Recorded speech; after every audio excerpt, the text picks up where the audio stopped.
Professor Uma Maheshwari, Professor Kwang Il Lim, distinguished speakers, colleagues, and scholars from South Korea and India.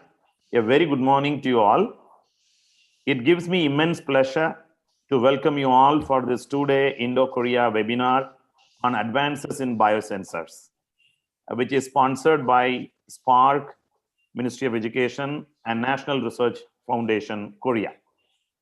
We from Center for Nanotechnology and Advanced Biomaterials, School of Electrical and Electronic Engineering, Sastra Deemed University, Tanjavur, and the Research Center for Advanced Materials Technology, Human Tech Materials based Global Elite Cultivation Center for Student Success, School of Advanced Material Science and Engineering, Sungakwan University, SKKU, South Korea, are organizing this joint webinar.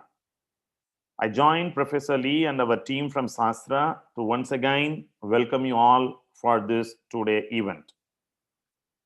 I sincerely thank Professor Raman Suri, Indian Institute of Technology, ROPA, for accepting to deliver the inaugural talk. Sir, it is indeed a great pleasure to have you, sir, as a distinguished and leading scientist in the field of biosensors. We from Sastra and the SKKU, thank you very much for being with us today. I welcome and thank all the speakers, Professor Kyung Bong Jo from Sogang University, Professor Uma Maheshwari, my own colleague from CENTAP Sastra, Professor Jung Hyun Lee from SKKU, Professor Pranjal Chandra from IIT BHU, Professor Kwang Il Lim from South Korea for accepting to deliver talks on the recent developments in the field of biosensors. I take this opportunity to thank our Vice Chancellor, Professor S. Vaidyasubramaniam, for his continuous motivation and support. And I express my sincere thanks to Professor S. Swaminathan, Dean Planning and Development, for his encouragement and guidance. I express my heartfelt thanks to the deans and professors at the College of Engineering, Sungakwan University, for extending their fullest cooperation in conducting this seminar. I thank our registrar, deans, colleagues for their support and organizing this event. And finally, my thanks to the technical team and our scholars helping to conduct this online event. Now I request Professor Uma Maheshwari to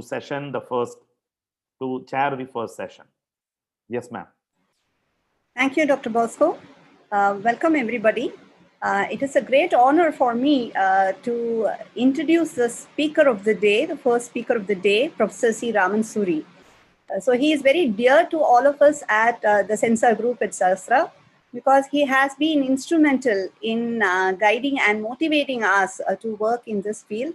And what started as a small initiative has led to now the development of a very active hub of young researchers at Shastra, working on different facets of sensors for healthcare, environment, food quality monitoring, and I think in future, even more interesting areas like wearable sensors and so on. For the benefit of the youngsters, I know Professor Suri is very humble and doesn't want a long drawn introduction, but for the benefit of the youngsters who have joined in, I think it is important for us to give a glimpse of his long and illustrious career in as brief time as possible. So Professor Raman Suri is a PhD in biotechnology, which was awarded from the prestigious Punjab University, Chandigarh.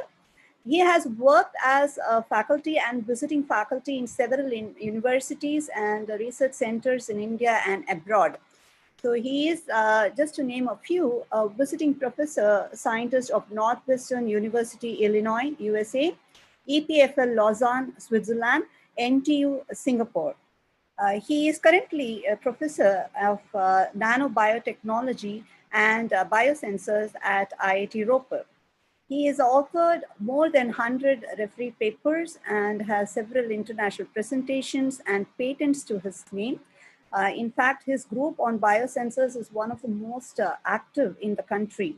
He has received numerous national and international awards, and his research is mainly focused on the generation of specific biorecognition molecules. So they generate their own antibodies, both IgG and IgY, aptamers and enzymes, and also design strategies to immobilize them, use a variety of nano interfaces, both organic and inorganic and hybrid nano interfaces, and they develop sensors against clinically and environmentally important molecules. Currently, the group is focused on integrating these micro and nanostructures with state-of-the-art bioelectronic readout systems. And the biosensors developed by Professor Suri's group has integrated with some ultra-sensitive nano-based platforms. And they have actually, many of them are actually in the testing phase and the commercial realm. His expertise in developing electrochemical sensors and biosensors, as well as now with that of nanomaterials, has helped in evolving several novel and rapid response biosensors selected for targeted chemical and biological molecules. Now, apart from his illustrious research career, Dr. Suri also coordinates various research activities of groups, both in this country as well as across the world. And he is also helping in development of immunoreagents for molecules and biomarkers, low-cost biosensing platforms, and also in targeted drug delivery systems. He is a member of various research funding agencies in India. I am just going to tell about a couple of boards in which he has been an active member. He was the chairman of the Biomarker and Biosensor Group of the Department of Biotechnology from the Government of India. He is a member of the Task Force and Expert Advisory Committee on Conducting Polymers and Biosensors of the Department of Science and Technology in India. And he is also a member of the low-cost sensors group of ICMR India, and as a joint secretary of the Biosensor Society of India, of which he is also the life member. He is also a life member of the Biophysical Society of India. He is in the editorial boards of many prestigious journals, and the list is long. So in the interest of time, I'm going to stop there. But I have the great privilege of welcoming Professor Suri, who is going to deliver the inaugural lecture. I'm sure it is going to be an interesting aspect on the advances, the state of art of biosensors research in India. Over to you, Professor Suri. Thank you very much, Professor Uma and Professor Basko. Professor Uma, you have eaten my 10 minutes, so I request you and organizing committee to give me extra 10 minutes for my talk. So this is my humble request. Anyway, so thanks again, Professor Uma, Professor Basko, giving long introduction of our work. Yes, the biosensor, as we all know, is the next generation of the technology development in all over the world. You can easily say that the last 2 decades of the century were basically totally dominated by information technology related work, and now it is an era. This particular decade of the century is now dedicated to biotechnology related, or particularly related to the healthcare or biomedical devices. So I hope we all will take benefit of this development, what is going over all over the world. So keeping this in our mind, I will just give you in my talk what exactly with a small facility infrastructure, our group, how basically we can achieve a little bit, which is really useful for the economic benefit of the country, as well as have a large social impact, socio-economic impact of the country. So as we all understand that biosensor is not a very old technique, because you can go back to century that when Professor J. Janatha started working on glucose biosensor, and just by simply using a glucose dissolved oxygen probe, and by using dissolved oxygen probe to monitor the glucose, which make a paradigm shift in the sensing technology. Because earlier the glucose estimation was a pretty tedious job, but based on his development, his efforts, this now technology is now at every hand of the, even in the poor or very rich person, because diabetes is a word is the diabetic bowel. So we can very well say his little efforts has now made a paradigm shift in all diagnostic. So now keeping this phase, we also basically working all over the many group in biosensor related work are working very hard to basically come up what basically can be useful for the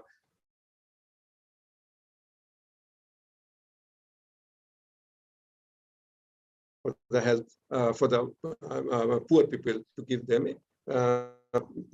affordable health care. So this is basically a theme of our, when we started biosensor in India, when nobody was even talking what is basically biosensor. Since my expertise, as Uma has mentioned, my expertise basically, I had a master in electronics and then doctorate in biotechnology. So I was a little bit having comfortable how these two can be fused together, so that basically it can be used, it can come up for some real useful work. So my talk will be dedicated to the small work what we did at one of my institute where I was working for the last 35 years. So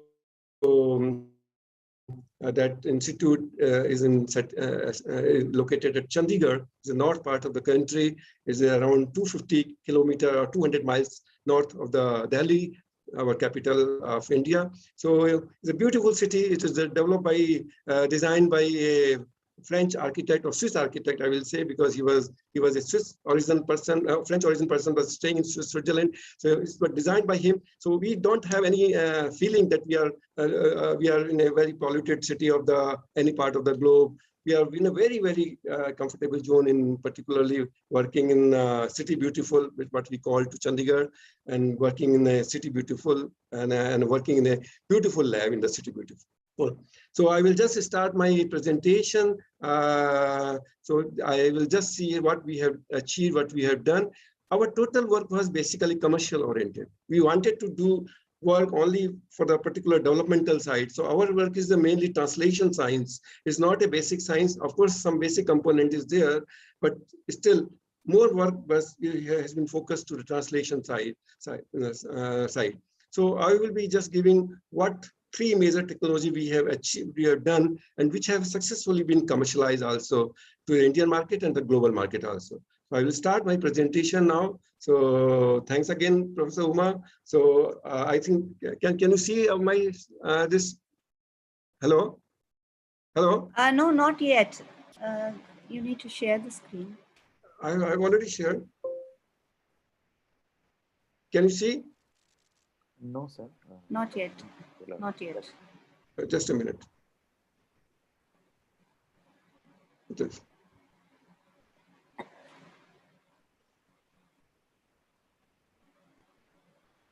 Okay, I will share the screen once again. Yes, sir. Okay. Yes, I think yes, now it's visible. Okay. So my topic of the talk is biosensor, what progress is being made in the healthcare sector. Of course, I have focused more of my work on the healthcare sector, but we are working in the various domain of the engineering side. We are working on environmental side. We are working on the narcotic drug abuse side. We are also working on the health security level detection by using the biosensor. So I will just give you a glimpse of the work what we have done at my institute at IMTech.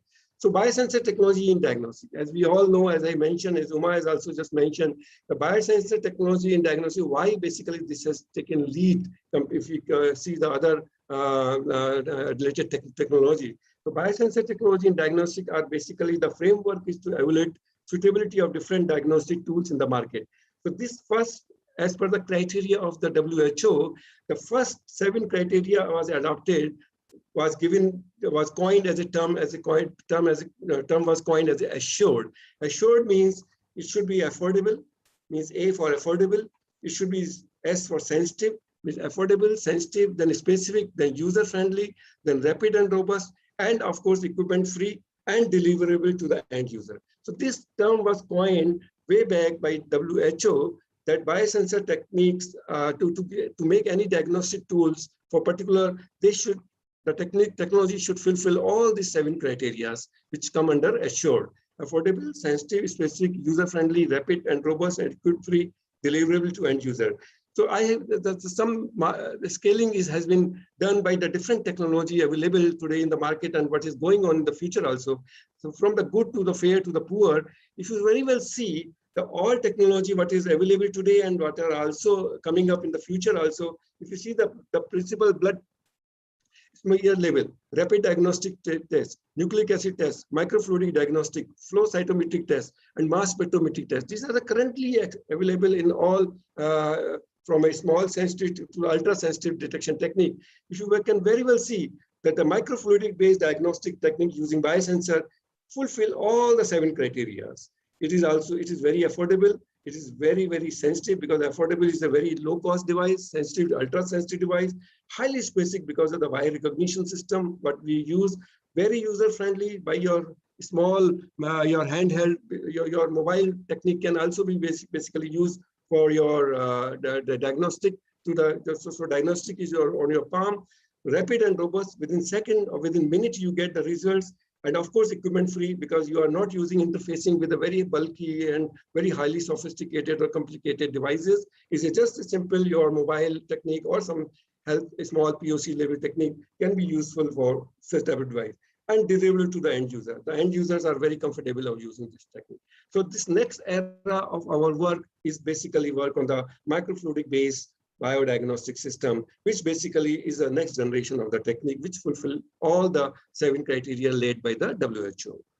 Okay, so now if we go to the biosensor history, as I mentioned, the biosensor history is not very old like other technology. If you go see the other technology which are developed hundreds of century ago, but this technology was developed recently, basically. In fact, 2 years of my birth, 2 years ago before my birth, I'm 1858 born, and 56 Professor Clark Jr. He basically, now we called him the father of the biosensor.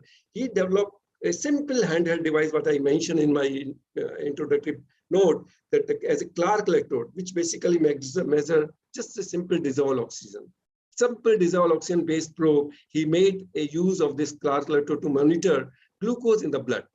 Of course, it took long time, 56 to 75 years, when the company, when they called Yellow Spring, the mindset that time was also very rigid. The people were having was not very comfortable to adopt new technology. So there it took a long time, from 56 to 75 years, to basically make this technology and commercialized by Yellow Spring company. Still, this company is existing and making dissolved oxygen probe and other biosensor. So you can very well see that time also it took long period to commercialize the technology developed by Professor Junior Clark, and now the technology has revolutionized the diagnostic for particularly in the low cost and sensitive diagnostic. It took long time. So anyway, so in 1977, the Carl Kahneman introduced the term biosensor. After next 2 years, that time it was not giving the term biosensor, but only after this 75 to 72 years after, the Kahneman basically was the person who coined the term with kind of word biosensor, who gave the name of this development as a biosensor. So if we see the biosensor, what is the key trend? Why it is so important? Why it is basically has become revolutionized the whole globe, the diagnostic sector? Because if you see the biosensor, as you all know, biosensor is a very low cost device. So if you see the market, it's a tremendous growth. If you can see in the CAGR growth, the growth rate is more than 12%. No any other technology basically have this much of CAGR, what the biosensor technology is for the last 2018 to 2023 prediction is more than 12%. And the market size $17.7 billion US, $31.2 billion. It's a huge quantum jump of this technology has in their basically technology has for the commercial aspect. So in biosensor, if you see that why it is basically this much of market, because of the very high sensitivity and also because of the very high selectivity. So these two terms give and real useful and affordable and a very small miniaturization give this technology growth rate very, very high, what I just mentioned, CAGR 12%. So according to this was given by the Frost and Filion analysis, the global market is expected to grow 12%, what I mentioned. The key application area, what are the application areas? The key application areas include point of care, yes, is the biggest growth in this sector, and home diagnostic. So these two areas and other related areas, the food, water quality, indoor, outdoor monitoring, agriculture, security, key opportunity. You name any area, this technology has very tremendous impact. So that is the reason that this trend in biosensor is now basically picking up very, very fast with such a high growth rate. So not for beside the commercial aspect, beside the growth rate, beside the user-friendly utility, our researchers also have basically in their mind that whatever work they are doing, not only it should be commercialized, but it should also give a very high level of internationally recognition. So if you see even the patent and the publication profile of this technique, so you can very well see the biosensor patent publication trends in 2016 to 2018, the last 3 years back, more than basically 10,000 patents have come up with this technology.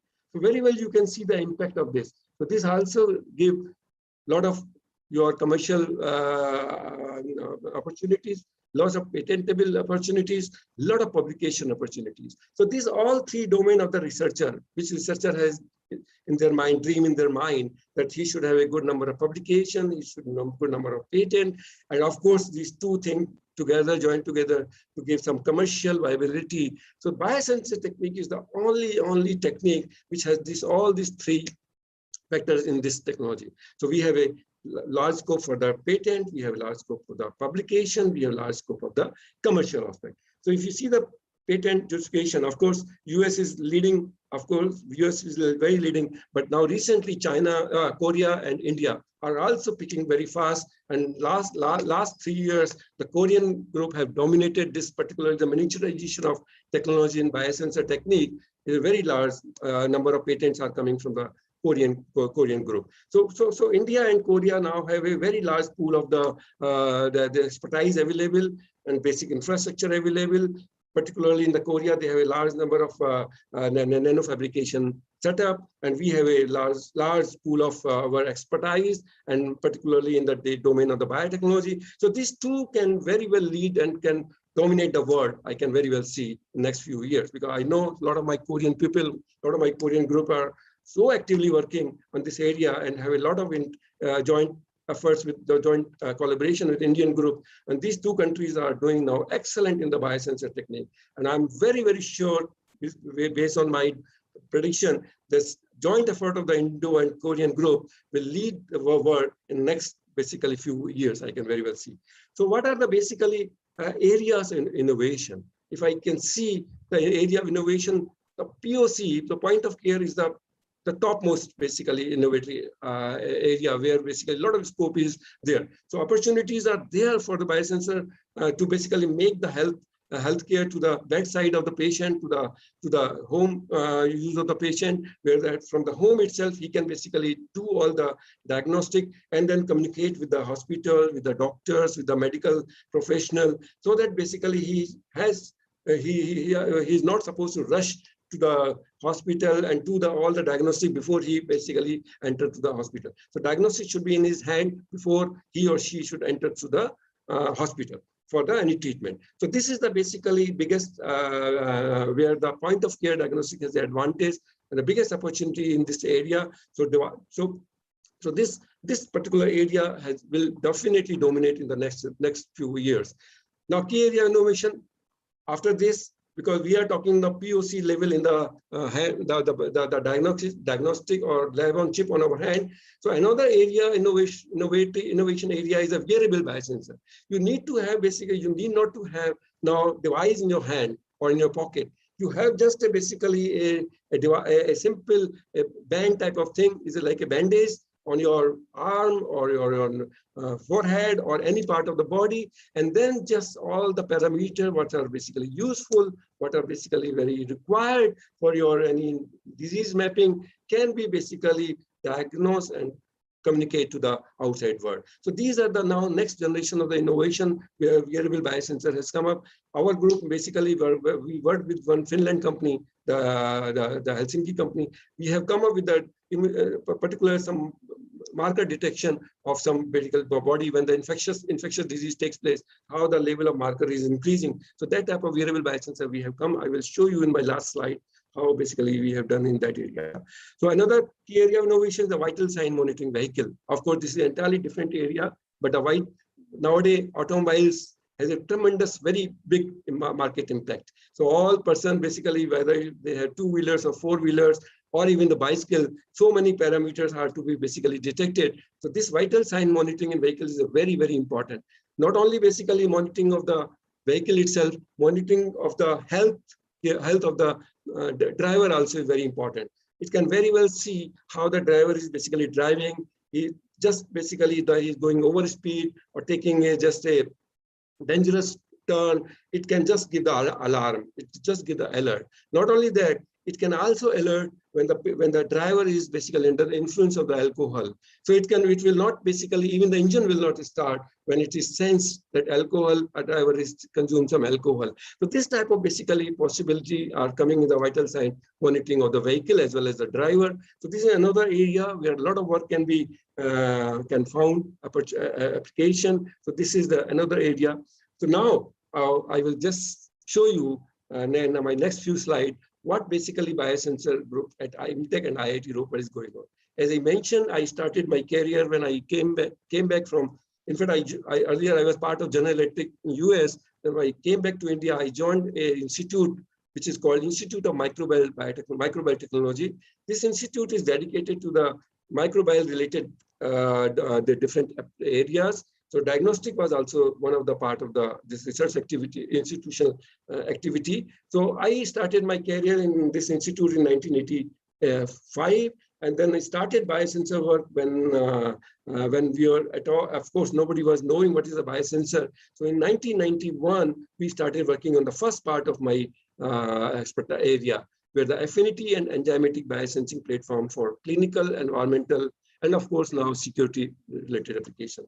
So this was the first area of interest what we started from a enzymatic and affinity biosensor. So first part of my biosensor was in 89, 90 itself. We made a glucose biosensor for process development, because Institute of Microbial Biotechnology is a very big bioreactor-based technology, upscaling the biotechnology for the commercial application. So lot of basically sensing part was required in bioreactors. So we developed a glucose biosensor, how basically cells are basically taking the glucose for increasing the cell mass. So that biosensor we developed and successfully fitted in one of the bioreactor, and later on it was commercialized to market also within 3 years also. So this was our first area.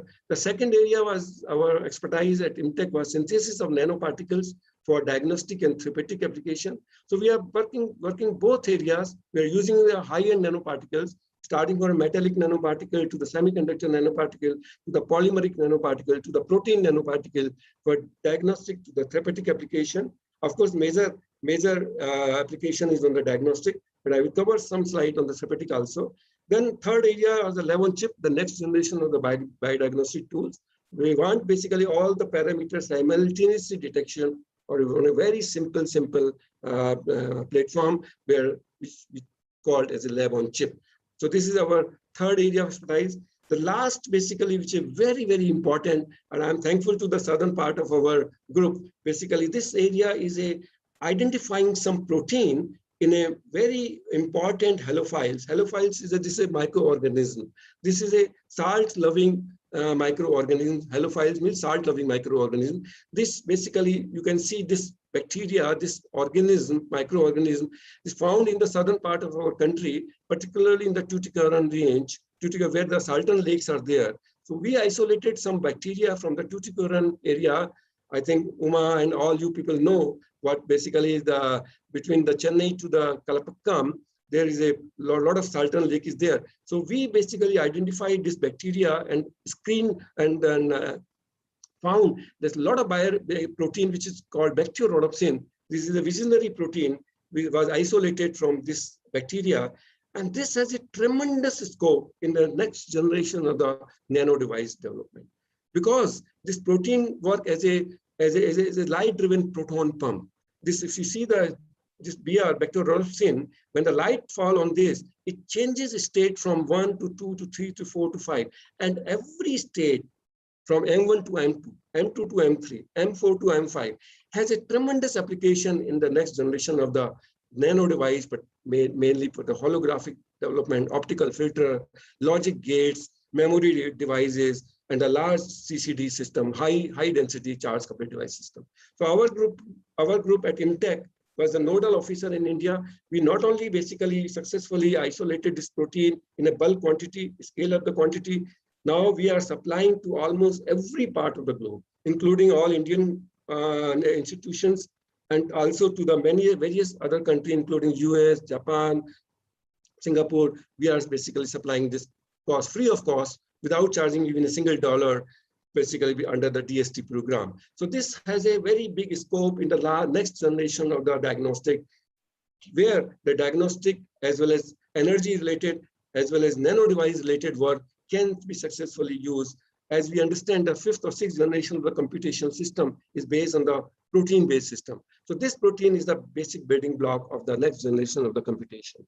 Because a lot of people have developed, including our group, the next generation, all the logic gate, including NOT gate, NOR gate, exclusive OR gate, by using this protein. So this has a tremendous application. Maybe today's today talk, I will not be able to cover this part. Maybe the second time I get the opportunity, I will speak dedicatedly on this protein. So what basically today is our work. So I will just cover my work on detecting explosive at nanoscale using biosensing technique. The biosensor for infectious disease is our major domain. Then detecting environmental pollutants with ultra high sensitivity. Besides detecting our other clinical important molecule like cancer marker, or cardiac marker, or diabetic marker, we are actively working. But today I will be speaking only on these 3 areas, what basically I'm starting. So first part of the basically security related area. You see, Biowash in the US, there's a very, very big program, which is called Biowash Program. It's a multi-billion-dollar US Homeland Security program. If you see the total program worth, it's a very multi-billion US dollar. So Department of the Homeland Security is a very important for every country because of now everybody knows, because of terrorist activities, the home security program of any country is given major emphasis beside healthcare. So security is also as important for any country as like a healthcare system or education system or other area. So a lot of money basically people, the government are spending on different under Bio Homeland Security program. So US government has started way back Biowash program, which basically give the field level diagnostic, field level detection of the different explosive. Wherever there are bomb blasts, where there are the mines, explosive mines, wherever there are some terrorist activities. So they basically have to go there and then detect this. But what is important is before that, will it be possible? We have some possibility to detect, so that basically this type of unhappiness, this should not be occurred. So this is the US program. And the similar line, basically they come up with the electronic nose program. So this is a Biowash program has successfully given them a development, which is NASA's eNose program, where basically from the remote area, you can just take the vapors of any explosive up to the PPT level, part per trillion, not part per million or billion. It can be having the possibility of part per trillion. So this was a Biowash program, which is already existing under the Biowash program, which is the eNose, which is available. On a similar line, a network program was made between IMTech in India, between IMTech Chandigarh, where our group was involved, ICT Mumbai, and IIT Kanpur, and of course, IGCAR Kalapakkam. Because Kalapakkam, I used to go every year. So I took that soil water also, and then gave me the protein. So this institute was also involved. And this project sponsoring was the Prime Minister Office, the Principal Scientific Advisor, Government of India. So under this program, we were also supposed to basically develop a very simple handheld device, which can have ultra sensitivity, which can also detect very, very specifically all the explosive materials. So this strategy was, we made a very simple flow-through assembly. The lab-on-chip concept is a fluidic, microfluidic integrated continuous flow sensor, MCFI, which we coined, that used analyte-specific molecule recognition system. So the major part was the selectivity, because the Biowash program, what you saw, the selectivity issue was still there, because they have used some polymer-based biorecognition system, which basically doesn't recognize, doesn't give differentiation between different type of explosive energy molecules like RDS to TNT to PETN to HMX to the ammonium nitrate to any other plastic-based material. But in this case, what we use the very highly specific analyte-specific molecule recognition system, and as a detector probe, as a fluorescence dye, as a fluorescence. So these two things, detection with a very high sensitivity and a specific molecule, biorecognition molecule with a high recognition moiety, highly selectivity moiety, gave a very beautiful device, which layout is basically given here. So the vapors are basically coming from the and descent, which is a suction pump is there, and the suction pump sucks the vapor. Suppose there is a person going with a briefcase in their hand, and then it just passed through this vicinity. So the vapors will be sucked here, and then it will be sucked. And then this is the heart of the system. This is a column where the affinity molecule, the antibody basically, which we use. As I mentioned in my slide, our core expertise is the development of the biorecognition molecule, which are the antibodies, aptamers, or peptide, or different specific sequences. These are the major domain of our work. So the antibodies has been functionalized in this column, which is basically just a recognition moiety. Then when the vapors come, and then it bound with the specific receptor of that molecules, so then there is basically a very big alarm, as well as some detection level in the quantitative detection, in the PPT or PPB level detection is displayed on this side of the display. So we call this system as a hound system. Hound is to basically to find. So this system is now has successfully been developed and has been transferred to our one electronic company, which is the Government of India PSU, public sector unit, to the ECIL, Electronic Corporation of India Limited. So this explosive, he knows what we have given, has successfully been identified and differentiate what type of basically molecules in present. If there is a trinitratoluene TNT in the environment, it will give the TNT signal. When there is a PETN, or there is a RDX explosive, or there is a HMX explosive. So for all explosives, there is a column. So this is a TNT column. There will be another in series and sequence.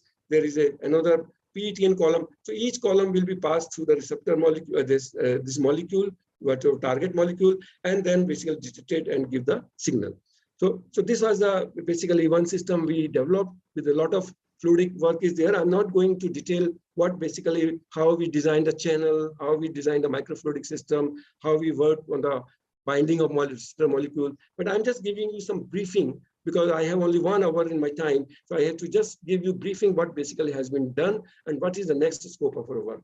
So what was the component? The part 1 was we developed a very selective, very specific, very high detection system, a new fluorophore designed with higher quantum yield, because presently available fluorophore has some degree of they have some degree of signaling or some degree of photostability problem. So what basically we designed a new fluorophore which ultra high quantum yield, so that the detection sensitivity increase and a very high photostability, very high photostability.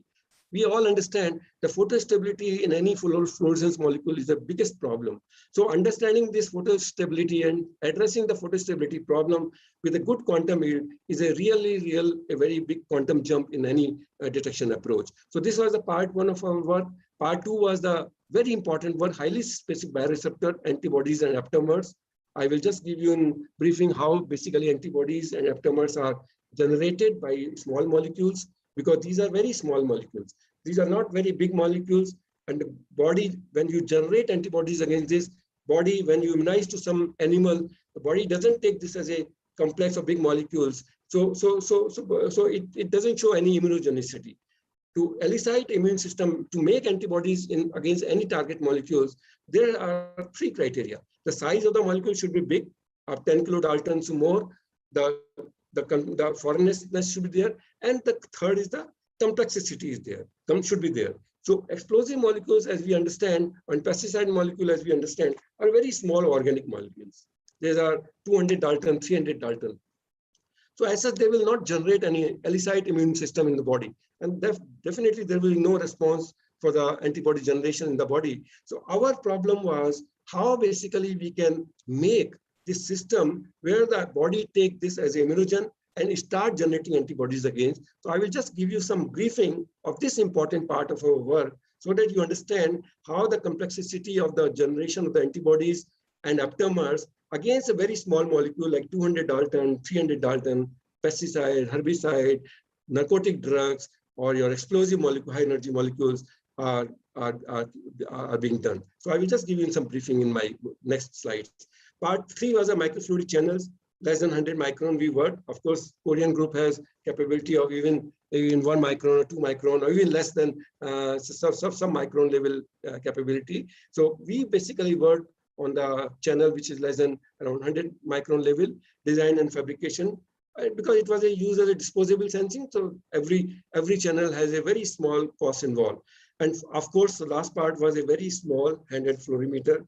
As I mentioned, I am an electronic engineer by qualification by my MTech. So I had some experience on the design of the devices, integrated with the devices, and also communicate with the outside world. So these are the 4 parts of this work. I will just give you one by one. So the first part was the fluorophore design. So you will see analog. This was in all fluorescence-based system, 90% or 95%, they use FITC. This is called fluorescence isothiocyanate. This is a very, very easily available molecules, very good features, very good specification. If you see this excite as 480 or 490 and give the emission as 512 or 520, but the quantum yield is very, very less. If you see the quantum yield, it is less than 0.7, less than 0.7. So quantum yield is the biggest problem. Beside, photostability is also not very up to the mark. So after the second or third or fourth basically cycle, it starts losing its photostability, and accordingly your assay or your signaling is basically hampered. So our main challenge was how to basically increase the quantum yield, as well as how basically we can increase the photostability. So, and beside, the most important was the biocompatibility. This was also very important for us. So biostability, the solubility, the quantum yield, and the photo bleaching or the photostability was the most four major challenges in our work. So what we did, we just started working with a FITC itself. If you see the fluorophore, this is FITC, and this was basically designed by our group. So this is an extra basically stability molecule we have added in our molecule FITC. So if you see, the structure is almost same. The core structure is almost same. What we have just simply added extra carboxyl group in our molecule, so that it increased the solubility because of the carboxyl group. So you can very well see there are 2 carboxyl group added in this region. So the photostability has increased tremendously because of the channeling of the electron, pair electron, and then your biocompatibility has also increased because you can very successfully, you can link this through amide bond chemistry, you can link with any protein molecule. So you have a very good compatibility with your protein molecule, biocompatibility, you have a very good degree of photostability, you have a very good degree of quantum yield. So if you can see this FITC versus this, so we have very tremendous, so in all buffer, if you see, it has showing a very high degree of all parameter what I mentioned. So this is the FITC, the light blue color, and this is our molecule if you see. So even the counts, number of count with in terms of your quantum yield, very high in almost all buffer, the borate buffer, carbonate buffer, phosphate buffer. So this was the basically achievement, but basically we got and compared to FITC. The second part of our work, so we have a very good detection molecule in our hand, very good fluorophore molecule in our hand. The second part basically was our antibody generation basically. So antibody generation, as I mentioned, it is the biggest challenging work for any diagnostic system, because in a biosensor system, we have because of the engineering advancement, we have a capability of generating any system, any low cost system, any miniaturized system. But the biggest challenge is not biorecognition system.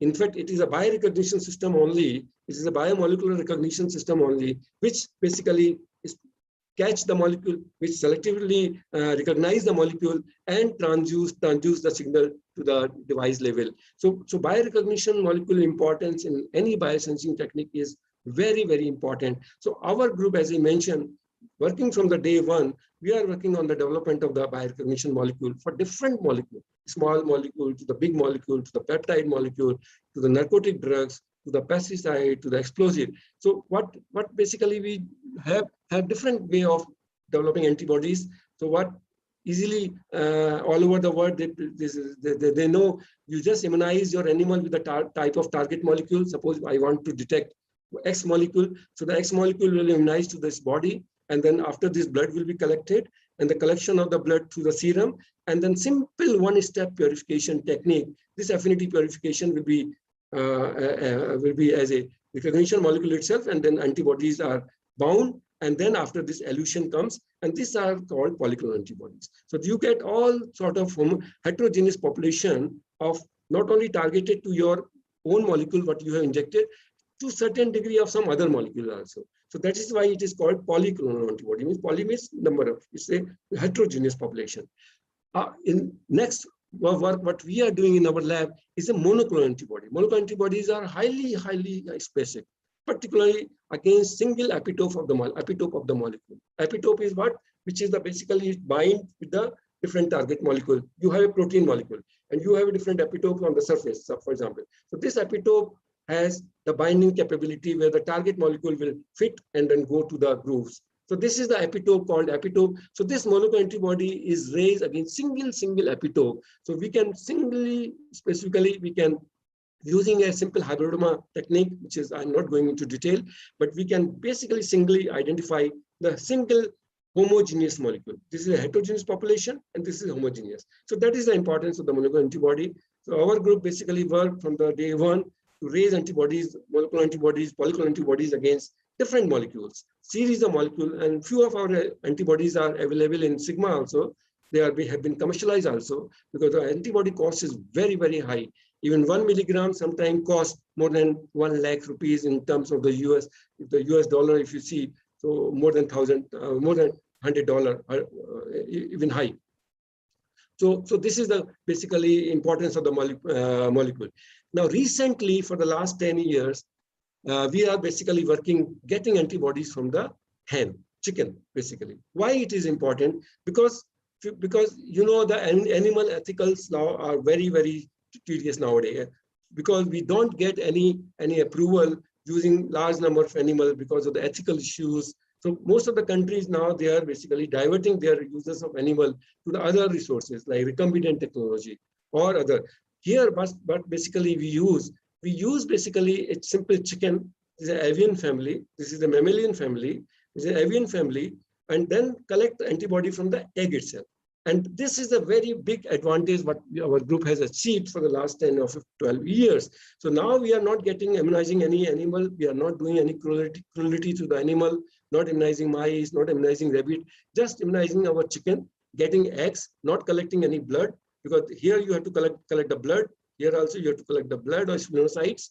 And then here, just collect the egg. And then from the egg, simple one-step technology, you get a IgY antibody. This is Ig yolk. This is an IgG antibody. So the importance of this work is that this gives a very large, very easy to get antibodies, because egg has to come out every day. The chicken get around 120, 130 eggs per year, or sometime more, 160 eggs also. So you can see the quantity of antibody. We can get a huge quantity of antibody if we basically stabilize or standardize the protocol from getting IgY type of antibody. I will just give you in the brief what is the importance of the IgY. And this work has now all my diagnostic kit, what we have commercialized. Mainly we are using IgY antibody. Okay, so now I'm coming just one or two slides, how basically we do antibodies for a small molecule. If you see antibodies production against a small molecule like explosive like trinitrotoluene, RDX, or PTM, these molecules are very small molecules, 200 Dalton, 300 Dalton. So if we immunize this animal it will not elicit the immune system. As I mentioned, molecule has to be very big. Big means some very good size, more than 10,000 Dalton or 15,000 Dalton. So small molecule just bypass, it will not elicit the immune system through the kidney. It will be eliminated, maybe some DNA damage or whatever, but it will not elicit the immune system. Body will not take as a immunogen. So we have to make for this, to make the antibody against this type of molecule, whether it is a explosive or narcotic drugs or pesticide or whatever. So we have to basically do some binding chemistry, some bioconjugation chemistry. So this is my work, antibody production using bioconjugation. So what we use, we just take these molecules, modify this molecule heptane design so that functional group is there to bind with the protein molecule. This is my protein molecules. So what we do, heptane protein conjugation. So heptane is my target molecule. It's a modified version of the target molecules. And the protein is my big carrier protein. And then we make a heptane protein conjugate. So this all heptane are now linked through some chemistry. First we do modification with this NO2 to NS2 convert, and then NS2 bind to the carboxyl group of the protein. Then basically we make a heptane protein conjugation. Now this is a very big molecule. So this molecule is now a very big molecule, very complex molecule because of the carrier protein, and then basically given to the chicken for IgY or rabbit to the IgG antibody. Because this molecule now is taken by the animal as a immunogen. Earlier, single molecule is not taken as a immunogen, but this big molecules now linked with together is a taken by animal as a immunogen, and large number of antibodies are then animal become full, or you can say in other word in a lighter mode, but then it started raising antibody. But here, a lot of chemistry is there, a lot of computational work is there, because we don't want to change the original structure of the molecule. If I change the original structure of this molecule, then your antibody will also be not selective. So a lot of computational work is to be done here. A lot of basically affinity purification work has to be done here, so that your target molecules are recognized. Your antibody, what you get, should be mimic of the original molecule, should be your heptane should be the mimic of the original molecule, so that the antibody generated should give the same antibody affinity what basically original molecule is having. So this is some basic understanding how we do what we do. A lot of, as I mentioned, a lot of work is there to basically do the characterization. So we have to see whether these molecules are binding, these molecules are not. So binding is basically used by some known chemistry like carbonamide chemistry for the activation of the carboxyl group. So some chemistry is there, standard chemistry are used, and this chemistry basically then linked with the protein. And after that, we characterize that how many molecules are binding to the per protein molecule. Because this is very, very important, not only the number of molecules for my reproducible results, because today, suppose I bind 3 molecules, and the next student I tell, okay, you do the conjugation chemistry, he comes with a 6 or 8 molecule, then my antibody reproducibility will not be same. So every time I have to confirm the number of molecules, the valency of the molecule, the polarization of the molecules, the polarity of the molecule should be remain same. That we do with a lot of characterization technique, like we do the electrophoresis, how this carrier protein is giving band here. After the binding, some molecular mass is changing, and then we are drifting to this. Then we do a lot of mass spectrometry, like we took 1:0 ratio where this is a protein itself. So this is 67 kilodalton, which is a bovine serum albumin protein. Why we take BSA, I'm not going into detail, but this is because easily available protein and highly immunogenic protein. That's why we take BSA.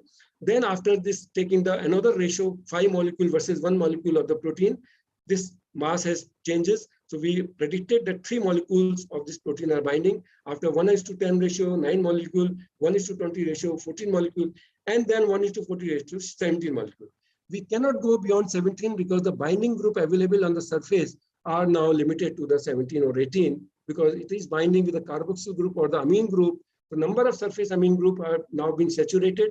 So every time I will use the same ratio, so that my next time, whoever comes after 2 years, whoever comes after 3 years, or whatever any technique, if we measure the mass, if we measure the electrophoresis, if we measure the DLS system, how many molecule dynamic light scattering system, how mass has been changed. So I can very well do my reproducibility. I can confirm my reproducibility. The next time also I will get the same type of the antibody what I got in the first attempt.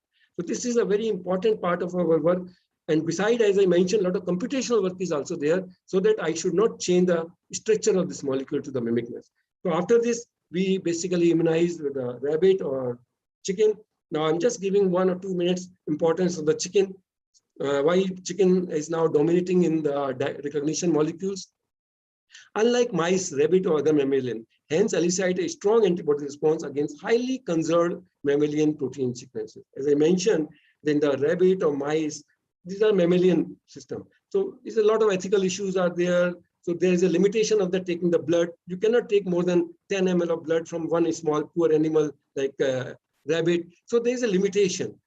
Besides, there is a temperature stability, which I have coined here. If you see the advantages. So animal here is the chicken, is a mammalian. The source is the egg yolk, plasma. This blood has to be taken. Avidity is a very, very high. Avidity of this means binding capacity, very high. In the IgG, it is a moderate, because it's a mammalian, it's a slightly moderate because its selectivity gives just a small level of moderate compared to the high level by the IgY. The quantity, very large. Each egg can give you more than 60 to 70 milligram of protein. What you get in 10 ml of the blood, more than 10 or 8 or 10 milligram of the protein. So you have a very high degree of quantity. The cross activity is very low. Why? Because this is not a mammalian family. It is an avian family. There's a lot of difference between your source. So cross activity, mammalian cross activity by using mammalian protein is being limited. By using egg, it is not basically there. The isolation is very simple. If you see the isolation, just break the egg, just do your 4 degrees, then centrifuge in some organic or biphase system, then collect it, and then you get this. Besides, one steps are also there, but more specific antibody. And then productivity is very high. The cost of the production is very, very basically low compared to the mammalian type. Last important is the stability. As I told, the stability is very high. Why? Because if you see compare the IgG versus IgY, the IgG is a 150 kilodalton molecule, which is a trilog. This is a Fab region, this is a binding region, this is a crystalline region, which basically give the stability. This is the portion which gives the stability. Here, if you see, the egg stability is tremendously increased because the extra hinge region, CS2 region, crystalline region available in this. So you have a more than 170, 180 kilodalton molecule because of the high crystalline region, high stability region of this molecule. So beside your other importance, the most important is the stability of this molecule because of the extra hinge region available in this. This is very important because when the egg is basically, the eggs come out from the chicken, because the hatching problem, the nature has given the extra stability molecules, extra hinge to this molecule to increase the stability of this molecule. So this is the most important part of our work. So we have our finding that this type of antibody not only can be used in a cold region, even if you go to the very hot region, very warm region, like our eastern part of our country or western part of our country, or even southern part of country, or even the very high African zone or wherever. So your IgG molecule may lose their stability, but this will not lose their stability. I have one slide which basically shown, if you see the sensitivity versus stability using IgG. IgG is the blue color and IgY is your maroon color, red color. So sorry, red color. You see that at different temperature we have taken IgG at 30 degree, IgY is 30 degree. So IgG at 30 degree is showing only limited stability for the hours. If we go 2 hours, 4 hours, 8 hours. In the 2 hours, IgG has lost its more than 50% stability, but IgY see at all almost same. Similarly, 4 hours, 8 hours, this almost same, but IgG still IgY still have some degree of up to the 4 degree stability. But if we go for a high temperature, 37 or even 45 degree or even 60 degree, the IgY is still maintaining certain degree of temperature stability in compared to the IgG. So this is the biggest advantage of using IgY antibody, because this antibody can sustain a very large degree of temperature in comparison to the IgG, which basically for the last many years being dominated in the diagnostic, but now word is basically shifting from IgG to IgY. So if we did a lot of structural analysis also, why this in temperature stability, why because of the extracrystalline region, what is the basic mechanism this temperature instability has increased. This gave us a lot of number of publication, good publication. We did this stability study with SPR technique, with our interferometry technique, with our other available technique. So we found that IgY has a very high degree of, in terms of the affinity calculated from the ratio between dissociated constant versus association constant, it very high compared to the IgG. So this is the importance of the biorecognition molecules, where a small level of shifting can give you a very high degree of results. So now coming to the detection system, as I showed you in the slide, Hound system, what we did, we made a column. This is a column what I showed in the red color there in the slide. So this column has a mixture of the three antibodies labeled with on the well. One is the TNT antibody, one is the RDS, green is the RDS antibody, and red, yellow is the PETN, red is the TNT antibody. So simultaneously, you can detect all explosive with quantitative results, not only qualitative, but quantitative results also. So this simple device has been developed in the Hound system as well as a very small system, where this is three columns are used, where the columns can be basically incorporated in the single unit, and then based on the multiplexing one by one, this is basically detecting and then giving this red color. The red color has come with a very simple azodye based system, which you don't require as a detector probe. Earlier we used the fluorescence probe, where the fluorescence signal is there. Now here we just use the, just because we did another chemistry, another fast detection technique, we use the basically the just defragmentation of all the high energy molecules, where the nitro group is dominating. So nitro group has coming to the NO2 minus, and NO2 minus when point with the grease, react with the grease reagent, give a ultra high pink red color, and this can be detected and then quantified, and then can be given a detection signal. So this is the basically, again, same system I showed. So this is a column where I use the antibodies. These are the antibodies binding site. This is a fluorophore and reaction with the azodye. And the complete system is basically here. So the system is here, Hound system. So this patented, this patent is already granted and they commercialized to the market.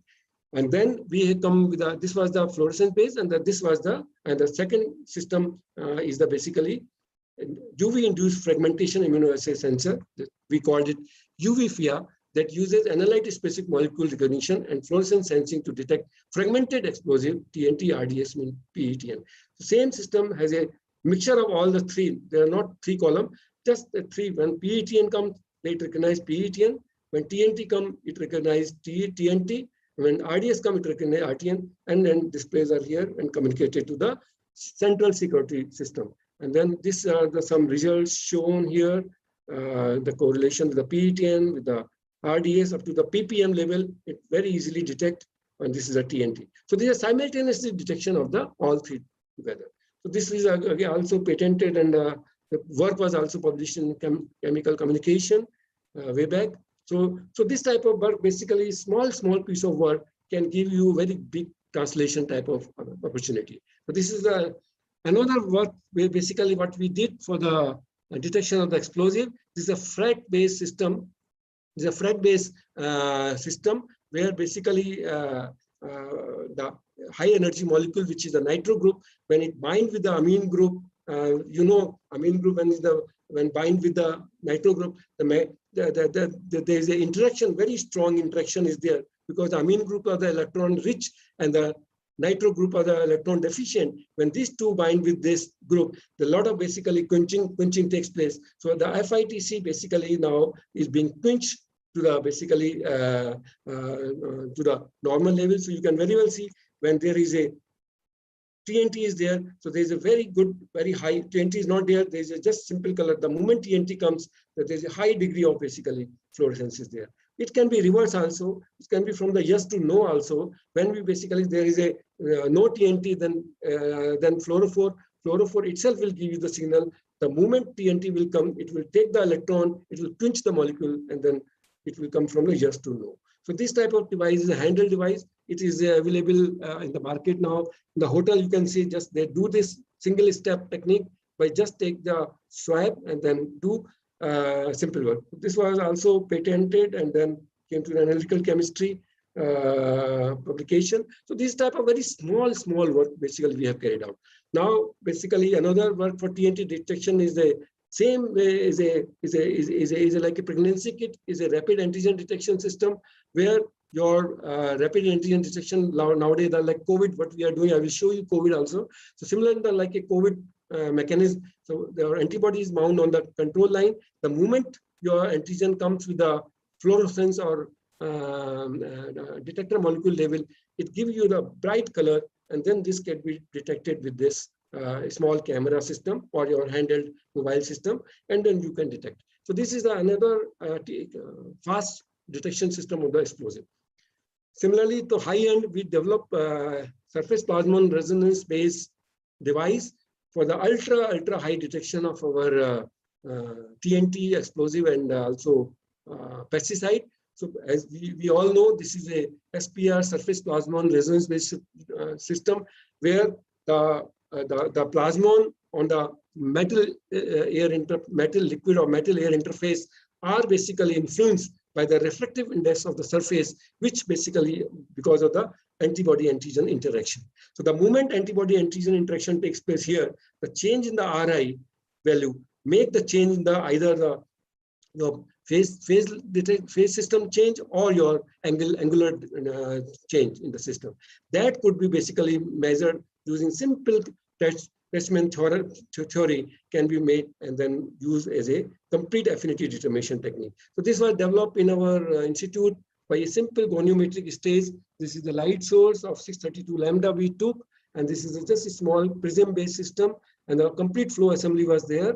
And then there's a device, and the chemistry also we use our own, where we made a uniform oriented, means where the fab is binding region is exposing to the surface, are developed by our own, and then complete prototype was developed, and then patent was, we got a patent, and a large number of publications come from our group. So this device is now the laboratory scale, it is available. Of course, it has not commercialized because some limitation, but it's still in the laboratory scale. It is working very, very nicely. Software was also developed by us, and A to DC was 16-bit. So these all was commercially available. But the major part was basically design of the goniometric stage, and then using the surface chemistry of the chip, basically. So this is the basically complete device or the setup what we developed a few years back.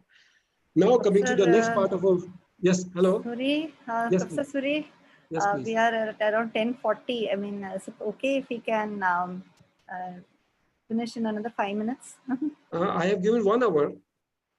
Yeah, we started, it's 10:30, it's 10:40 now. Oh, we have already crossed. Okay.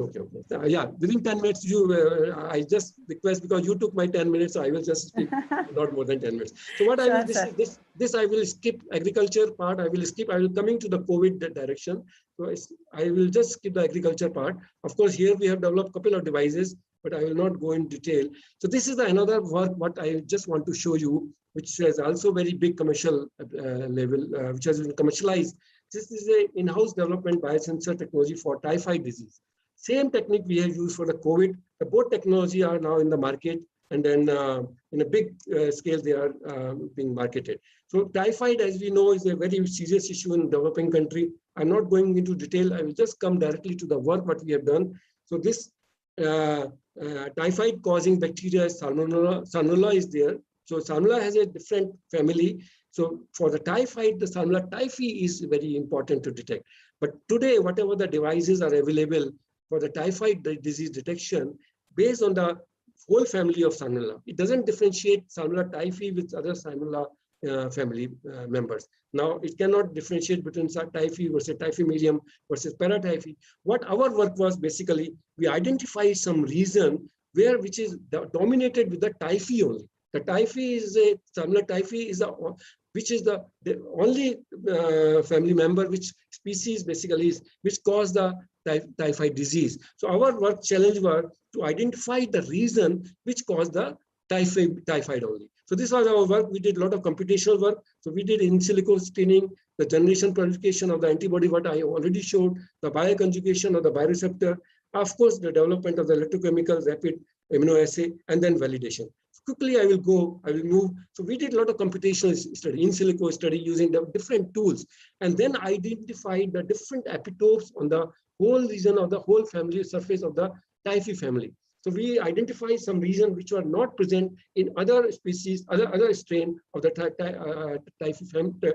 Salmonella family. So we basically identified those regions and then did a lot of computation and then came up with the different epitopes which has given 1, 2, 3, 4, 5, 6, 7, 8 epitopes based on their hydrophilicity, antigenicity, length, surface orientation, RMSD value, which is very important molecule for the antigen, important for identifying the your affinity, which basically we did some computation and then identify some epitope which is only available in the typhi only. So based on this, what we did, we developed our conjugation chemistry, we developed our bioconjugation, and then did IgY antibody and IgG antibody, and then basically make a complete device, which is a 8-well rapid antigen test device, which basically we have successfully commercialized and marketed in the market. So this is a test, antigen test, and this is a serological test. So this test gives you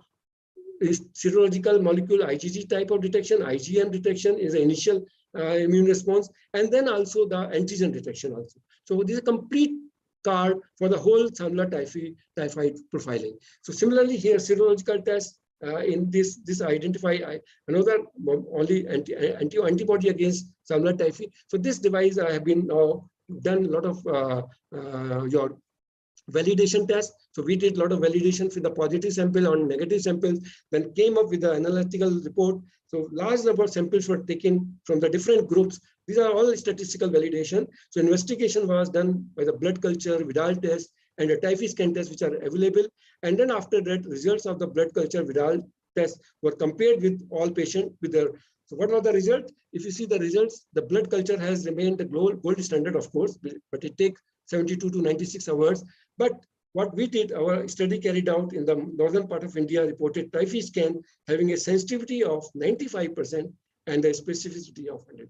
This is a very big advantage, very big achievement what our group could build, 100% specificity, because we identified the only very selective epitopes. So this was successfully given to one company. Now it has marketed this product with the sensitivity 95%, specificity 100%, and response time is less than 2%. So this is the commercial work we have done. So similarly, we did for the Salmonella toxins also.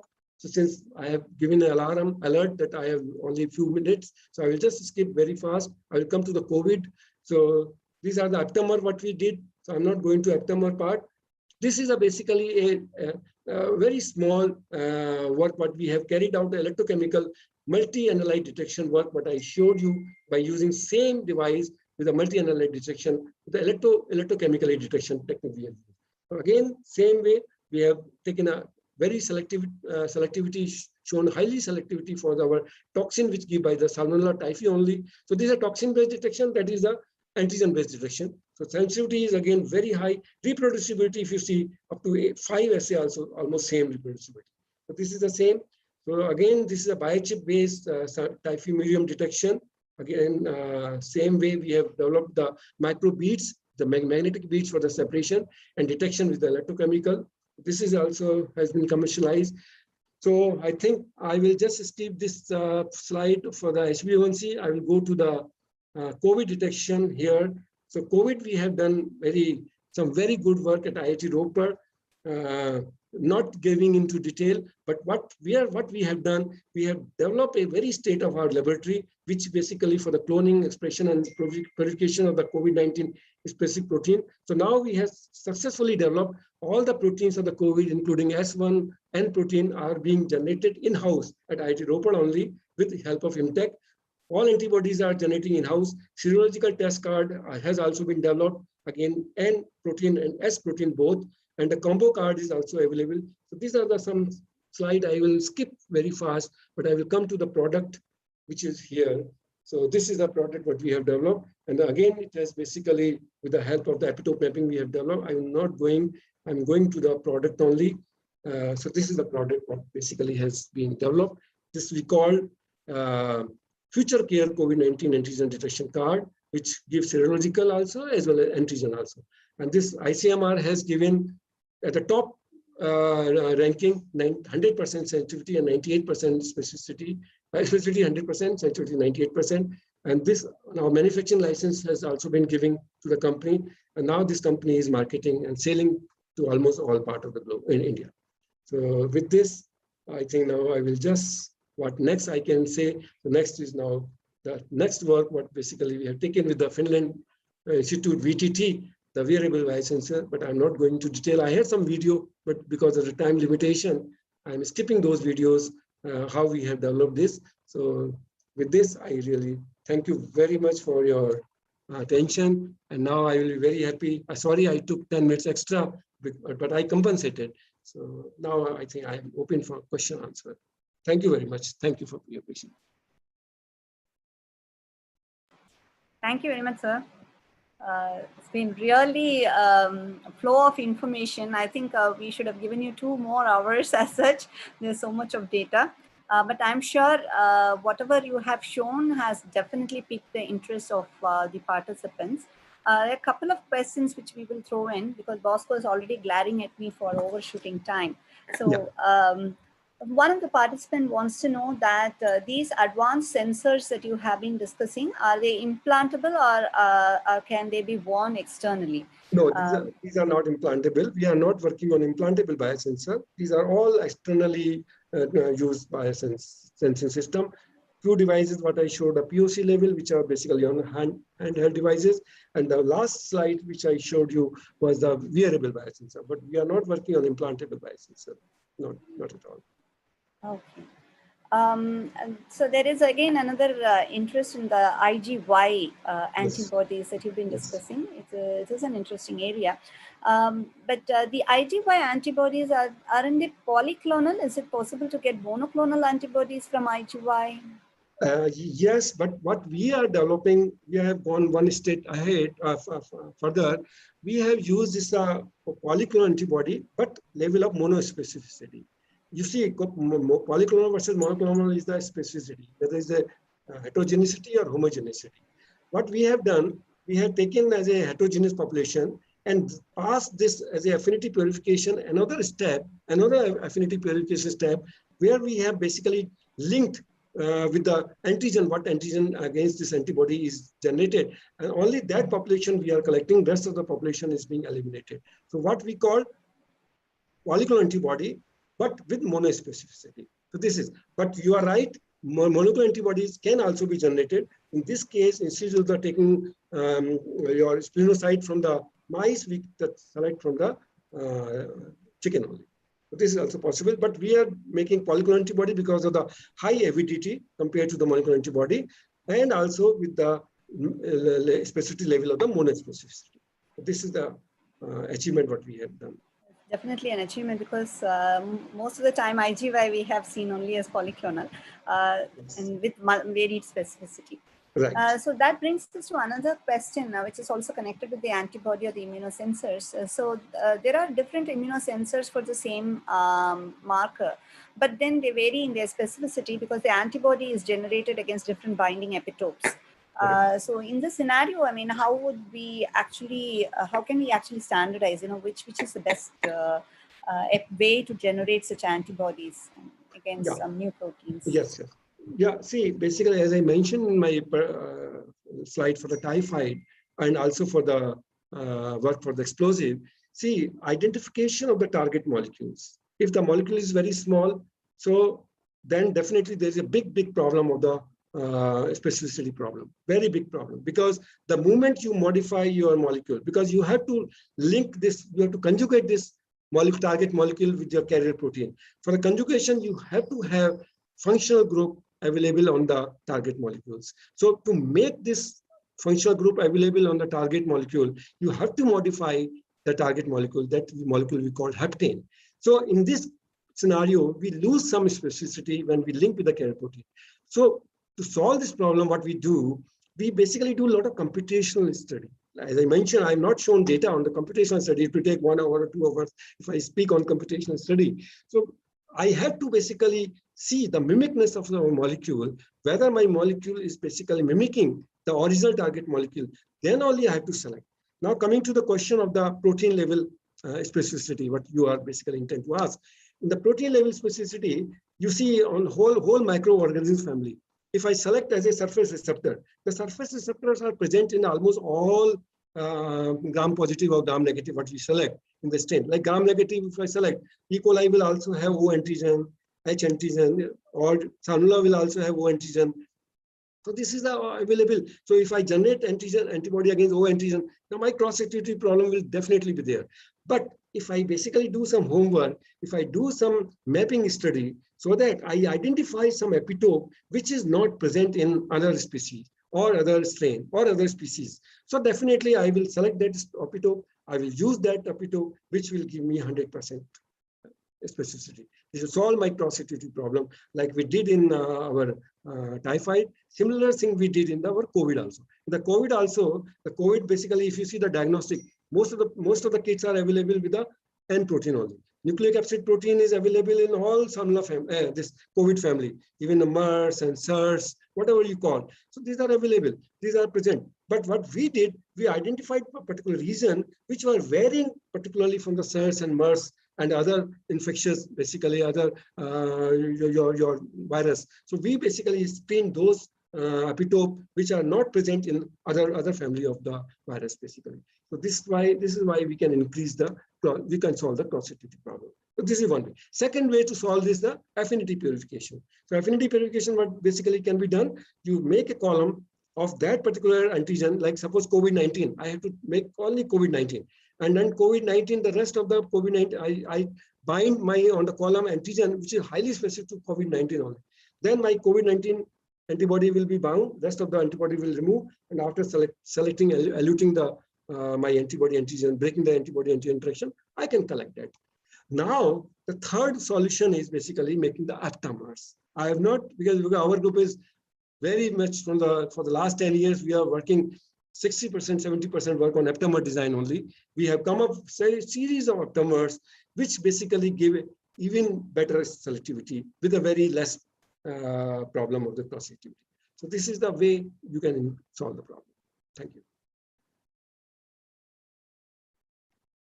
Sorry, one last question Yes, from this side as such. So your COVID-19 sensor, I must really congratulate. It's really fast work for commercializing that. yes. Does it work against all kind of mutants? You know, people are talking about the Delta, now Kappa, Lambda, and so on and so forth. Yes, I tell you a story, because I am also a member of the ICMR team, which basically give the permission to the different for the, from the day one, we have taken from we started work when the March 2020, when the epitope, this paradigm, this was started, COVID was basically started. We started working on that time itself. What basically a first selection was the easiest. That time there was no S1, S2 was a very big problem. We are not getting any, because most of the work people are thinking that the S1, particularly the region where the RBD domain is there, this is a receptor binding domain of the S1 region, or the very small amino acid sequence, is responsible for the binding with the AEC2 receptor. So most of the people were working on that region. What we did, we took the N protein itself from the day one. N protein is a basically nucleic acid protein. Of course, you have the cross-activity problem, certain degree of the other region. So what basically we selected the N protein region, which is only in the COVID-19, that around 141 amino acid sequence. We took that region, and that is available only present into the COVID. Most of the people basically, they thought in the S1 domain, in the RBD domain. Most of the mutant, what happening in the RBD domain or the S1 domain, the region only. So our what we have, ICMR has given us the data. Basically, it is also alpha. It is not showing any problem with the other variant also. But our protein, what we have developed with the kit we have developed with the S1 base, that is not giving that is giving problem with the particularly delta and alpha both. So, but N protein base is not giving any problem. N protein base problem having other problem, but for it is recognizing all variant also. Thank you very much, sir. It's been really very illuminating. Bosco, any other additional comments from yourself or Dr. Professor Lee? Yes, I'm very happy. My side. Okay, so as usual, it has been a pleasure listening to you. There has been, it sounded like a deluge of information on all the activities of Sensor. So I don't think I was wrong when I said that yours is one of the most active and productive biosensor groups in the country. And that was evidenced in your talk. I'm sure because of the lack of time, we couldn't listen to some of the other interesting domains that your group has actually made a big mark, especially in the agriculture sector. I'm sure we would have an opportunity to invite you once again to part 2 of this lecture.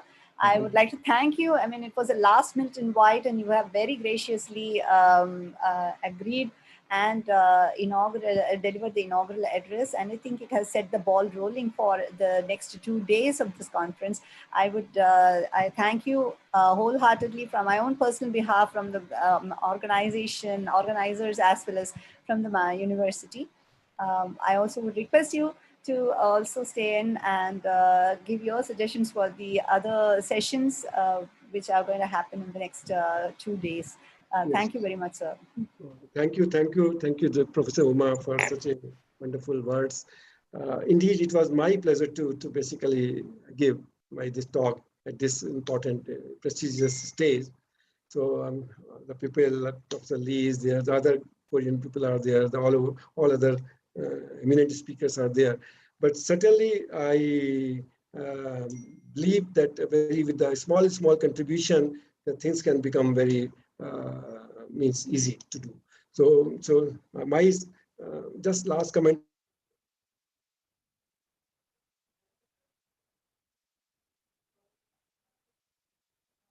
They are the machal taking bearer. They have to basically take this machal to the next generation. So we basically, I suggest them to focus their work for small problem. Instead of thinking very big from the day one, just concentrate on the small one part of the work, because as you see, the diagnostic is a multidisciplinary work. It has a engineering aspect, it's a mathematical aspect, it's a computational aspect, it's a biological aspect, it is a translation interfacial aspect. So a small focusing to the one stage, going to the next stage, to the third stage, will help them to achieve. And particularly, I see the very bright future for the IgY antibody and aptamers, particularly, which are recombinant, which are very